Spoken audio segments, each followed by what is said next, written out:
It's the Under the Ring Report. And now, the only two wrestling fans in the world who absolutely understood everything that came out of the Ultimate Warrior's mouth, John the Fleshwound and Cousin Tom. And welcome, guys. Another edition of the Under the Ring Report. With me, as usual, Cousin Tom. How you doing today? Hey, doing great. How are you? I can't complain. Hey, we're going to talk about the Survivor Series. I know you're amped up about this episode. About as amped as I can get. You know, we can sit there and we can list off, everything about the Survivor Series. The funny thing is we kind of look back at the history. Survivor Series was the first, as you think of like the big four pay-per-views, it was the first one to come in right after WrestleMania, in 1987. That's the one I kind of has like a special place in my heart because like for the first 10 years or so, it was either on Thanksgiving or the night before Thanksgiving. And that kind of made it kind of cool if you had a chance to watch that pay-per-view because there was a bunch of garbage on TV or hanging with some in-laws or whatever. It's pretty cool, though, to have a pay-per-view on that night that you could watch. Oh, absolutely. And I was looking around, and what I thought was interesting was the whole purpose of doing it on Thanksgiving was because Crockett Promotions always had, was it Starrcade they did on Thanksgiving? Mm-hmm. And McMahon went to all the cable providers and threatened that if you put Starrcade on, you don't get WrestleMania 4. I hadn't heard that story. Oh, yeah. And so he basically strong-armed the cable companies into dropping Starrcade, which eventually led to Crockett losing money and having to sell to Ted Turner. Wow. Vince was that's the reason. Very ruthless businessman. Yeah. Oh, yeah. And now you know why they hated him. Oh, yeah, definitely. But, I remember at least having two of the pay-per-views on Thanksgiving. Unfortunately, the one with the gobbledygooker, and we won't even talk about that one. Oh, you had that one? Yeah, my uncle. When we used to go there, and he like surprised us because we'd go visit on Thanksgiving, and he goes, "All right, here's what I've got for you." And so it was actually pretty cool. Have a little Thanksgiving meal, and then you'd get to sit down and watch 3 hours of wrestling. So it is what it is. So as we've talked about that, let's get down to our thoughts on some of our favorite matches, some of the stuff that we thought made Survivor Series what it is today. All right. Well, I'll start us off here. Okay. And I went back on the network, and I started going back to the major debuts just to kind of reminisce a little bit. Okay. You had Undertaker, hit with the $1 Million Man team. Yep, that's right. And I think, what was that, 1990, 89, 90? Mm-hmm. Yeah, I think it was 90. 90, yeah. That was memorable just because when he walked out, Hot Rod Roddy Piper was on commentary with Gorilla Monsoon. Uh-huh. And as soon as he walked out, Hot Rod's like, "Oh my Lord, look at the size of that!" And totally sold him as this monster. You could see some people in the audience was just like, "Who is this guy?" Mm-hmm. And then he goes out and pretty much takes Coco Beware out with the very first Tombstone Pile Driver. Coco Beware. Yeah, and was just dominant. Then I hopped over and found the debut of Kane, which actually it was his pay-per-view debut. Yeah. Maybe not his actual debut, but pay-per-view debut against Mankind. And I completely forgot that whole match. They had the red lights on. Mm-hmm. And I don't remember that. Complaining about Sin Cara, the different colored lights. Mm-hmm. But the Kane match was all red lights, the whole thing, all the way through till it was over. I'm glad they don't do that anymore. Yeah. And then the old Rocky Maivia. Oh, yeah, that's right. Rock made his pay-per-view debut. The ultimate babyface, which the crowd didn't care for. Which was okay, though. You know what? I'm glad that gimmick didn't work because I think everything worked out okay for the guy. Just a guess. Yeah. Well, even McMahon was on commentary that day, and him and Jim Ross, and they even mentioned, this is Dwayne Johnson, but in honor of his father, Rocky, and his grandfather, High Priest Peter Maivia, he's going by Rocky Maivia as a tribute. So they even, which is odd that they would do that, but they wanted to make sure everybody knew that he was a third generation superstar. Well, but I have a feeling, though, too, at that time, WWE hadn't quite kicked into the machine that they are now. You know how they rename everyone because they want complete control over naming rights and everything. And I think Right. they weren't quite there yet. So I think they could actually tell people who he was and then go from there. I have a feeling that had a lot to do with it. Well, that was my morning this morning, was kind of hopping through the network real quick and just catching up with the debuts, which, you know, a little reminiscing. But while I was on the debuts, I went all the way back to, I think it was 88. And I texted you about it earlier, and I found the Ultimate Warriors versus, all I remember though is the promo. Okay. And you had on the Ultimate Warriors team, it was Ultimate Warrior, Legion of Doom, and the Texas Tornado with Kerry Von Erich. Oh no! And to cut the Mean Gene, and they're all yelling at the same time. And Mean Gene says, "Road Warrior Hawk, what do you have to say, or what's on your mind?" And the very first line he says is, "I don't know what's on my mind. I just know we're gonna go out and kick some butt." But basically, it was like he basically just said, "I have no thought." Yeah. I have no idea what's going on. And then the Texas Tornado he's staring at the camera the whole time, never takes his eyes off the camera. And all he has to say is, "You know what they can do. Now see what we can do." And that was it. Well, you had to give the Warrior plenty of time. On there. Yeah, the Warrior gets on there and proceeds to go on for 3 to 4 minutes and talking about the sacrifices of skeletons, and he's put the team under the Warrior shield and all this stuff. And you know, when I was a kid, I thought that guy was cool. I still don't know what the guy was saying. You know, he was different, though. Back when you're a kid, it's one thing, you know, because we had Hogan, and everybody looked up to Hogan. And by the time the Warrior came, I mean, that's about a 3-4 year period, because people just got kind of tired of Hogan. Here's a guy in makeup. Here's a guy who's crazier than hell, you know, and he's all roided up, and you know, I mean, he was different. I think that had a lot to do with it. Plus, you know, Vince was in the process of pushing him to the top, so Vince made sure that we liked him. I mean, you had to have the merchandise, you had to have the armbands, you had to have the face paint. I mean, I remember my brother, we went and saw a house show in like 89, and he sat there and put all the face paint on with our mom's mascara. and had a sign with the Ultimate Warrior. And I mean, they did a good job of pushing that guy to where he was. So yeah, I mean, that's great to see him at that point, because he was already being in the upper echelon of the WWE at that time. And don't forget your wrestling buddy. Oh, that's right, too. Those were big also. The couple matches to me that I always like, 1987, the very first Survivor Series, you know, because I think the first 5 Survivor Series always had traditional 5-on-5 matches, okay? Right. Because later on they changed it to 4-on-4. But what always kind of sticks out was, I think it's the only time they did it, but in that very first year, they did a 10-on-10 tag team Survivor match. And it was the British Bulldogs with Davey Boy Smith and Dynamite Kid. You had the Killer Bees in there, the Fabulous Rougeau brothers, and Strike Force, who was the tag team title holders at the time. And they also had the Young Stallions. You remember them? Jim Powers, Paul Roma. And the Strike Force was Tito Santana and Rick Martel, right? Yep. They defeated the Bolsheviks, which was Boris Zukov and Nikolai Volkov. Demolition was in there. The Dream Team, which was Dino Bravo and Greg Valentine. You had the Hart Foundation and the Islanders. That was the teams there. And you also had managers. This is crazy because to think about how many people in this match, but you had Heenan, Fuji, Jimmy Hart, Johnny Valiant, and Slick all involved in that match. Yeah, crazy. A lot of people. And the funny thing too, I mean, that match took almost 40 minutes with that many guys in it, and just crazy if you ask me.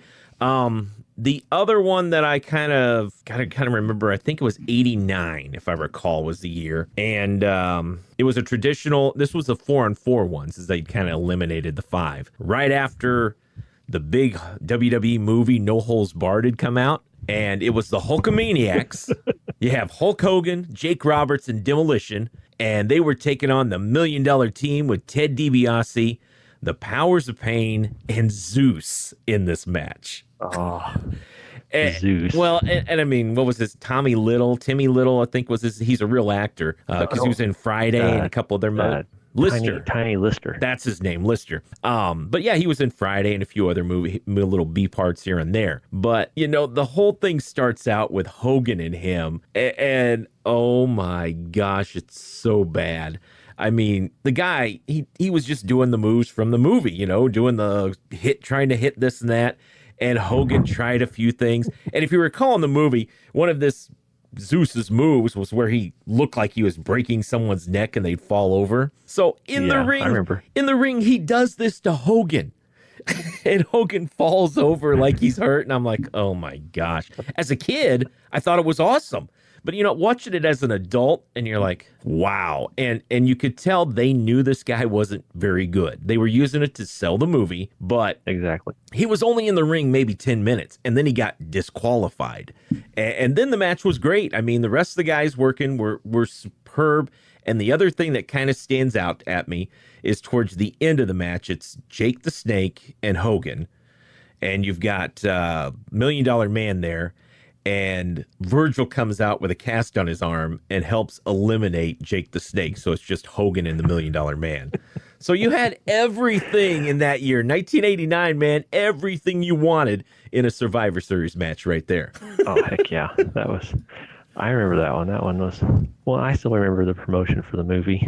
Yep. And I remember being younger and thinking, oh man, who's this guy, Mm-hmm. And then the movie was on like last summer. Oh no! They had an anniversary for it too. I sat and watched it, and I'm like, oh my lord, this is straight B movie. It's horrible. Yeah, absolutely horrible. But back then, it was in the heyday of the WWE. And for most people, I mean, it was big. You didn't care how bad it was. You just wanted to watch it. Oh, the one thing I remember about your, you mentioned the 10 on 10. I think that was the very first 10 on 10 match. It was, correct? Yeah, 1987. That was the first Survivor Series they did that in. Yeah. Okay, that was the first. Okay, that was for.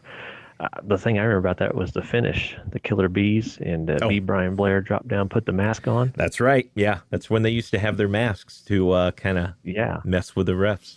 They'd wrestle without them and then slide them on, and then you didn't know who was in and who wasn't. Mm-hmm. Other Survivor Series that kind of stand out. I know you spent a lot of time. I watched bits and pieces on the network for quite a while, and I mean, to me, it didn't mean a lot, but I guess if I look back, it was pretty cool. But 2011 Survivor Series with the main event, where it was The Miz and R-Truth versus Cena and a returning Rock who hadn't been in a ring for like 6 years. So that was pretty big because that was also the build-up to WrestleMania for 2 years in a row with The Rock and Cena. But I kind of look at that as that's got to be considered one of the more high-profile matches for Survivor Series during that time. But you were talking about probably the biggest one of all time. The biggest one of all time? Which for one you would that be? Well, no, you were talking about the Montreal Screwjob. Oh, well, but you know what? Going back, that's probably the most infamous one, but I don't think that's actually the best match of all time for Survivor Series. But that's probably the one everyone goes to is the Montreal Screwjob. Mm-hmm. And, I went back and kind of watched part of that. It wasn't that great of a match. Yeah. But the whole story behind it is what makes it interesting. And when you watch it on the network, as soon as the match is over, it's done. They cut everything off. Really? There's you see him spit at Vince after he gets screwed. And then Jim Ross makes a comment about the look on Bret's face or he's the most surprised person in the building. I can't remember exactly what it was. Mm-hmm. But as soon as it's done, Michaels grabs the belt, starts walking to the back. They pan to the Survivor Series sign, and thanks for coming, folks. Have a good night. And that's it on the network. It's done. So they didn't have the footage. They didn't have some of that footage that showed up in the documentaries where he's destroying the table and just on the network. They got it cut. As really? Soon as it's done. It's done. See, I haven't gone back to watch somewhere that. Else to find that in. Yeah, that's kind of funny though, because I mean, there's a lot of stuff there that you'd think they put in there because there's the part where he's yelling at Triple H, that you knew this and all that as he's walking out of the ring, and wow. Well, I'm sure it's on the Bret documentary and all the other stuff.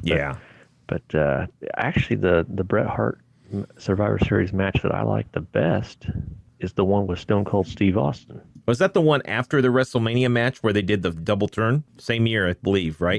This is when Stone Cold was just becoming Stone Cold. I mean, he was he was Stone Cold, but he was on the rise, and it was more of a it wasn't a brawler match. I mean, he actually pulled out the remember when he used to wrestle as the ringmaster? He pulled out the $1 Million Dream on him, and it was a clinical wrestling match, but it kind of pushed him, gave him some momentum, and then he went on that streak where he was just tearing through everybody. That was 96. 96. Yep. Thank you. Yeah. That's right. Because that was also the same year you were talking earlier about The Rock's debut. That's right. That's right. Yeah.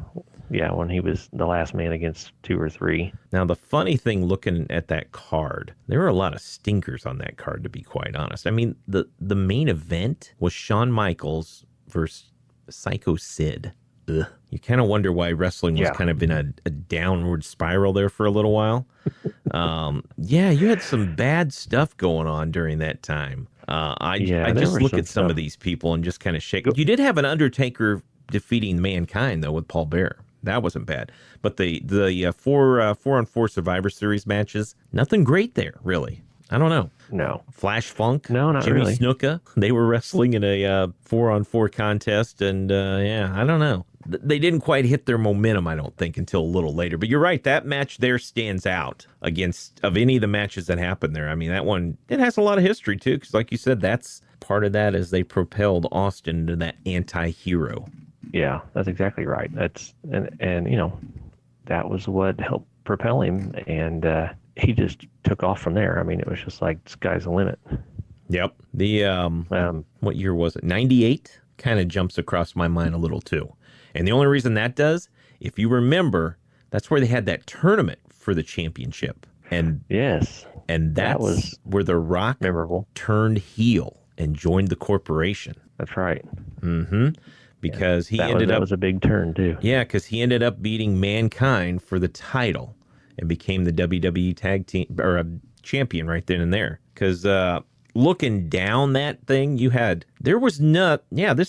at this 98, there was no traditional Survivor Series matches on there at all. They had gotten completely away from that format. And that was kind of a nice thing. And since then, they kind of went back, even though the one thing I was always wondering about later on is there's really no payoff to the Survivor Series.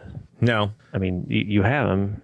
It's elimination, but there's no, with the Rumble, you're going to main event, that person's going to main event WrestleMania, which is part of the build. But with Survivor Series, a lot of times it's just part of the storyline. And like when they used to do all the things with the invasion angles and the authority and I think one time Stone Cold he was co-general manager of Raw, and they were going to take it away from him if they lost. And then like 2 weeks later, they gave it right back to him. So they're really, it doesn't have it's a gimmicky pay-per-view. Yeah, it doesn't have the finality of WrestleMania. Because when WrestleMania is done, it's time to wipe the slates clean and start anew. And Survivor Series is never, I think you're right, it's been more of a gimmicky pay-per-view, and they kind of lost their way, I think, for a while. Right. I like what they're doing in the last few years, though. It's now Raw versus SmackDown. So it's kind of bringing itself back to that gimmick, but unlike that, there is kind of a payoff in a way. More of bragging rights, per se, for the brands to see who's better. Now, there was, I was looking today, and I remember it vaguely, but I just happened to be looking at this, and I realized how many Hall of Famers were in one match. Okay. And it was 2001. Alrighty. What do we have? And it was the WWF versus the Alliance. So for the WWF, you had The Rock, Chris Jericho, Big Show, Kane, and Undertaker. And then for the Alliance, you had Kurt Angle, RVD, Booker T, and Shane McMahon. Nice. And the whole buildup was there was a rat in the midst, and they couldn't figure out who the rat was, and it ended up being Angle. But the buildup made everyone think it was Stone Cold. Oh, yeah. But it ended up being Angle. And then that led to Angle and Stone Cold having a feud there for a while. Mm-hmm. But, I mean, you think about all those guys that are either in the Hall of Fame or are going to be on the Hall of Fame. All in one match. Yeah, and that's the cool part about it, with their roster being so deep. those things happen all the time. And that's the same way, too, if you go back to the very first 3 or 4. All those elimination matches are full of Hall of Famers. And it's awesome to see that. I guess we kind of transition a little, though, and talk a little bit about this year's Survivor Series. Tell me, how excited are you to see Lesnar take on Jinder Mahal? Truthfully. Honestly, I was thinking back to last year's Survivor Series, we had the return of Goldberg. Yes. Now I got Jinder Mahal. Mm-hmm. Yeah. It's a good thing I'm only paying $10 for the network, because I could care less. Well, and you know what? I am very underwhelmed with this right now. I mean, I don't know if they're planning on taking the title off of him. I doubt it. They've already started building him up. But yeah, Jinder Mahal, I mean, here's the thing I'll give WWE credit for. They've done a nice job of building him up. And SmackDown's always done a nice job of taking lower tier talent and bringing him up to the main event. But the only problem is, I see no way Jinder Mahal, even with the Singh brothers, beats Brock Lesnar. There's no way. I just don't see it. And you can't tell me that he is a credible opponent for Brock Lesnar. That's where I'm having a hard time with this. I mean, I get the champion versus champion thing. That's cool. But this is a stretch to me, really, because he's been a very protected champion. I don't see it. All the other pay-per-views, the Singh brothers are going to get involved and help him win. But I don't see it either. And if it does happen, now what do you do? Everyone, like, that's going to be your guy. I know you're trying to pump up all the Indian population, the Punjabis. Yeah. But still, I mean, come on, it's Jinder Mahal. I mean, I saw a meme the other day, and it was back when he was in 3MB, and it was him and Heath Slater and Drew McIntyre. Yeah. And Lesnar had just returned, and he come down the ring and cleared out all 3 of them. Yep. And it said, Jinder, you're going to need some help. Yeah. So yeah, I guess you're kind of on the same boat as me. I don't care. No.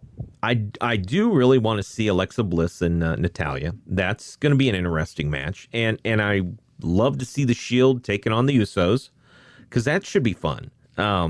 I don't care to see, and I don't know about anybody else. I give 2 shits about Baron Corbin. I'm sorry, that character doesn't do a thing for me. So I hope the Miz wins. That's kind of where I am there. But we get the traditional Team Raw versus Team SmackDown.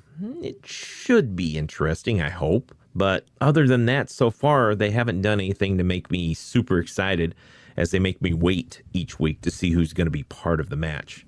Well, and going back to the Usos and the Shield, I'm interested in that match, especially the way the Usos have been performing as of late. Yeah. But I want to see the Shield. I don't want to see the Shield plus Kurt Angle. Well, they couldn't help that, though. They couldn't help I know. I know that was a deal with illness, and I understand that. But don't call them the Shield if there's not the Shield. Call them Ambrose and Rollins and Kurt Angle. Don't...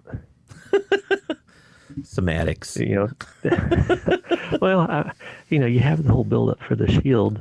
You get them new shirts, and then you wait to the pay-per-view to break out their entrance for the first time in a year or 2 years, or it's been, and then it's not I get you. I see what you're saying, but I think in a way that was kind of WWE's way of saying, hey, you know what? We'll show you the entrance with 2 of the members, because this all went to shit real quick, unfortunately, because Mother Nature. Oh, one other thing on that pay-per-view before I forget. Okay. On Survivor Series. Yeah. We did have the birth of the Elimination Chamber. That's true. Yeah. That actually was a very cool idea that came through, and there's been some really interesting matches happening with that. Got to give them credit for that. But you know what? Survivor Series, if you have to rate it amongst all the pay-per-view, and I only call them the granddaddy pay-per-views. You think about the big 4.